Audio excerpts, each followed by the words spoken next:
સુરતના ઉધનામાં કિશોરીઓની છેડતી કરનાર રોમિયોને કરાવાયું કાયદાનું ભાન। પોલીસે આરોપીઓનું સરઘસ કાઢ્યું। આરોપીને ઘટના સ્થળે લઈ જઈ અને પોલીસે પંચનામું કર્યું। ઘટના સમયે આરોપી નશામાં હોવાનું પોલીસે નિવેદન આપ્યું। આરોપીના સરઘસ દરમિયાન મોટી સંખ્યામાં લોકોના ટોળા ઉમટ્યા। લોકોએ આરોપી સામે વરસાવી ફિટકાર। પોલીસે સરભરા કર્યા બાદ આરોપીને ચાલવામાં ફાંફા પડી ગયા। પોલીસે हाल तो पुलिस कर्मियों की मदद लई अने चालतो देखायो आरोपी। असामाजिक तत्वोने कायदामां रहेवा पोलीसे चेतवणी आपी छे। आरोपीए उधनामां रस्ता पर जती किशोरीओनी छेड़ती करी हती। पोलीसे सीसीटीवी ની મદદથી 19 વર્ષના આરોપીની ધરપકડ કરી હતી। સુરતના ઉધના વિસ્તારમાં બે બાળકીઓ સાથે એક યુવક દ્વારા છેડતી કરવાનો મામલો સામે આવ્યો હતો। જોકે સમગ્ર ઘટનાના સીસીટીવી સામે આવતાની સાથે સુરત પોલીસ હરકતમાં આવી હતી અને 19 વર્ષના એક યુવકની 24 કલાકની અંદર ધરપકડ કરવામાં આવી હતી। 8 તારીખ રાતની આ ઘટના હતી અને સોશિયલ મીડિયામાં 10 તારીખે વિડીયો વાયરલ થયાની સાથે જ પોલીસે કાર્યવાહી શરૂ કરી હતી। ખાસ કરીને 19 વર્ષનો આ યુવક છે કે જે નશાની હાલતમાં હોવાને લઈને ભાટેના વિસ્તાર ઉધના વિસ્તારનો જે વિસ્તાર છે ભાટેના ત્યાં બે યુવતીઓની છેડતી કરી હતી, જેને લઈને કહી શકાય કે પોલીસ દ્વારા તેમના વિરુદ્ધ કાર્યવાહી કરવામાં આવી છે। ત્યારે દ્રશ્ય ઘણું બધું કહી જાય છે કે કયા પ્રકારની કાર્યવાહી કરવામાં આવી છે। ક્રાઇમ પોલીસ છે, ત્યારે કિરણ મોદી છે, દેસાઈ સાહેબ છે, તમામ લોકોને સાહેબ શું કહેશો? ફિલ્મો પણ જોવામાં આવતી હતી। એ હજુ તપાસ ચાલુ છે અને અમે એ જ તપાસ કરી રહ્યા છે કે આરોપીએ જે આ પ્રકારનું કૃત્ય કર્યું છે એ કેવા કારણોસર કર્યું છે, કેમ કર્યું છે, એની તપાસ ચાલી રહી છે। અને આરોપીએ આ વિસ્તારમાં સતત 2 કલાક સુધી ફરેલો છે અને અલગ અલગ જગ્યાએ છેડતી કરી છે। એ જગ્યા આરોપી અમને બતાવે છે। પોર્ન ફિલ્મો પણ જોવાનો શોખ છે, એ તપાસ ચાલુ છે। એવા પુરાવા મળ્યા છે એના ફોનમાંથી, આરોપીના ફોનમાંથી એ પ્રકારના પુરાવા મળ્યા છે ને એની તપાસ ચાલી રહી છે।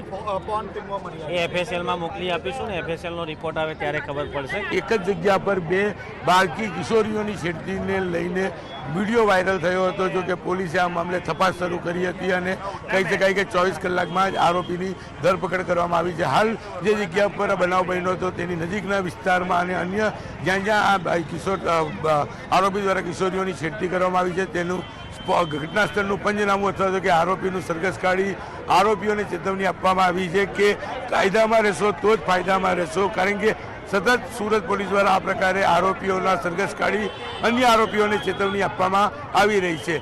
કેમેરામેન ભરત બ્રહ્મભટ્ટ સાથે કીર્તેશ પટેલ, ન્યૂઝ 18 ગુજરાતી, સુરત। જામકંડોરણાના સનાડા ગામે ખેત મજૂરી કરતા શ્રમિક પરિવારના સભ્યોએ ઝેરી દવા ગટગટાવી મોતને વહાલું કરી લીધું। પતિએ પત્નીને કામ બાબતે સામાન્ય ઠપકો આપતા પત્નીએ સંતાનો સાથે ઝેરી દવા પીતા ત્રણેયના મૃત્યુ થઈ ગયા। પરિવારના અન્ય સભ્યો કામ પરથી પરત આવતા રૂમનો દરવાજો ખખડાવ્યો, પરંતુ સામેથી દરવાજો ન ખોલતા દરવાજો તોડી ઘરમાં પ્રવેશ કર્યો। પ્રવેશ કરતા જ ઘરમાં ત્રણેય સભ્યોના મોત થયા હોવાનું જાણવા મળ્યું। મૃતક મહિલા 36 વર્ષની છે, જેમણે તેમની 5 વર્ષીય અને 6 વર્ષીય દીકરીઓ સાથે ઝેરી દવા ગટગટાવતા મોત નીપજ્યું। પોલીસે આ મામલે આગળની તપાસ હાથ ધરી છે।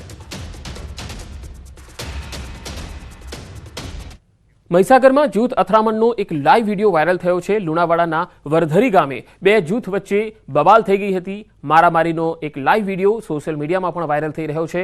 શખ્સોએ સામસામે લાકડીઓ લઈ અને માર માર્યો હતો। જૂની અદાવતમાં ઝઘડો થયાનો ખુલાસો થયો છે। ઈજાગ્રસ્તોને સારવાર માટે હોસ્પિટલમાં લઈ જવાયા। વૃદ્ધને માથામાં લાકડી વાગતા તેને ગંભીર ઈજા પહોંચી છે। ત્રણેય યુવકો સામે કોઠંબા પોલીસ મથકે ગુનો દાખલ થયો છે। એટ્રોસિટી એક્ટ સહિતની કલમો હેઠળ ગુનો દાખલ થયો છે। પોલીસે હાલ આગળની તપાસ હાથ ધરી છે।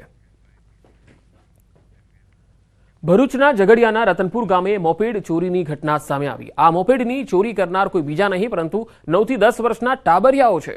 મોપેડની ચોરીના દ્રશ્યો સીસીટીવીમાં કેદ થયા, જેમાં જોઈ શકાય છે કે એક બાળક મોપેડ પર બેઠું છે અને બીજો બાળક મોપેડને પાછળથી ધક્કો મારે છે। આમ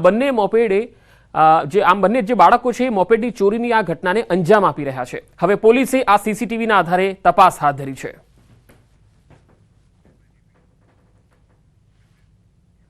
વડોદરામાં પુષ્પા ફિલ્મની સ્ટાઇલમાં ચંદનના ઝાડની ચોરી થઈ। જી હા, પુષ્પા સ્ટાઇલમાં MS યુનિવર્સિટીની હેડ ઓફિસ પાસે બે ચંદનના ઝાડ કાપીને તસ્કર ટોળકી ફરાર થઈ ગઈ।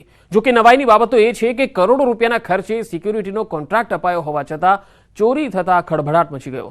ચંદન ચોર પુષ્પા ઝાડને સાચવવાની લોખંડની જાળી તોડી અને ચંદનના ઝાડને ટ્રી કટર વડે કાપી અને ચોરી કરી ફરાર થઈ જતા ચકચાર મચી ગઈ. જોકે ટ્રી કટરથી ઝાડ કાપવા છતાં સિક્યુરિટી ગાર્ડની ઊંઘ ન ઉડતા સવાલ ઉઠી રહ્યા છે.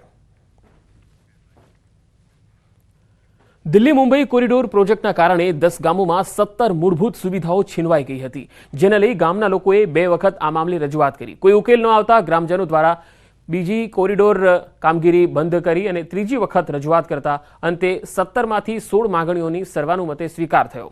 પરંતુ ખેડૂતોની મુખ્ય માંગણી પાક નિષ્ફળના વળતર અંગે કોઈ નિર્ણય લેવાયો નથી, જેથી ખેડૂતોમાં નારાજગી છે.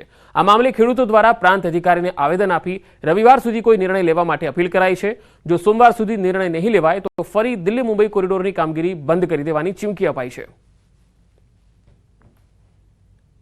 છેલ્લા 3 વર્ષથી અમે અમારી મૂળભૂત સુવિધાઓ બાબતે અનેક આંદોલનોને આવેદનપત્ર આપી ઉગ્ર આંદોલનો કરી હાઈવેના કામ બંધ કરાવી લડત લડતા જઈને આવતા હતા.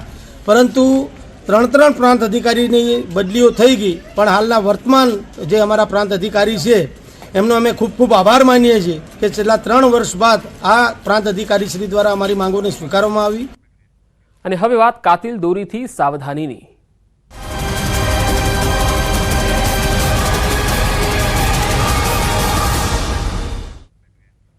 ઉત્તરાયણ પૂર્વે પ્રતિબંધિત ચાઇનીઝ દોરીના કાળા કારોબાર પર પોલીસે તવાઈ બોલાવી.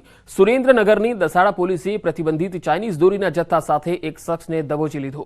પોલીસે બાતમીના આધારે વોચ ગોઠવી ચાઇનીઝ દોરીના 48,000 રૂપિયાના 480 નંગ ટેલર અને કાર સહિત કુલ 1.98 લાખનો મુદ્દામાલ કબજે કરી કાર્યવાહી હાથ ધરી. દસાડા હાઈવે પરથી કાર ચાલક દશરથભાઈ રાવળ વાળાને ઝડપી પાડી અને કાયદેસરની કાર્યવાહી હાથ ધરી.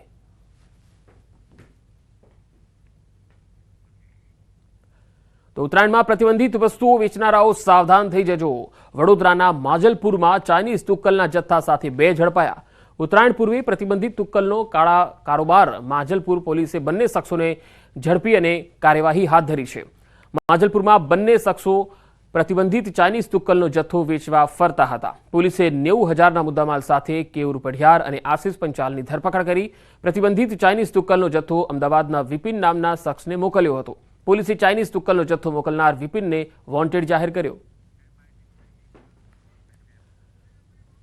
નસબંધી કાંડમાં ન્યૂઝ 18ના અહેવાલની ધારદાર અસર થઈ. ન્યૂઝ 18ના અહેવાલ બાદ લેવાયા તાત્કાલિક પગલાં. કાગળ પર નસબંધીના ઓપરેશન કાંડમાં પગલાં ભરવામાં આવ્યા. ઓપરેશન કાંડમાં હેલ્થ વર્કરને ફરજ મોકૂફ કરાયા છે. કડીની મેઢા પ્રાથમિક આરોગ્ય કેન્દ્રના હેલ્થ વર્કર છે. કડીના કલ્યાણપુરાના શ્રમિકનું ઓપરેશન કાગળ પર થયું હતું. નસબંધી કેમ્પમાં 28 ઓપરેશન થયા હતા, જેમાંથી 6 કડી તાલુકાના પેશન્ટ હતા અને કડીથી મોકલાયેલા 6 કેસમાંથી 5 દર્દીઓનું અડાલજ હોસ્પિટલમાં ઓપરેશન થયેલું, જેમાં કડીના મેઢા પ્રાથમિક આરોગ્ય કેન્દ્રના હેલ્થ વર્કરે નસબંધી માટે ફોર્મ ભર્યું હતું અને ઓપરેશન માટેનું ફોર્મ સહી સિક્કા સાથે ભરી દીધું હતું. જો કે ફોર્મ ભરાઈ ગયું અને શ્રમિક ઓપરેશન માટે ગયો જ ન હતો. આ તરફ નસબંધી કાંડમાં અત્યાર સુધીમાં 3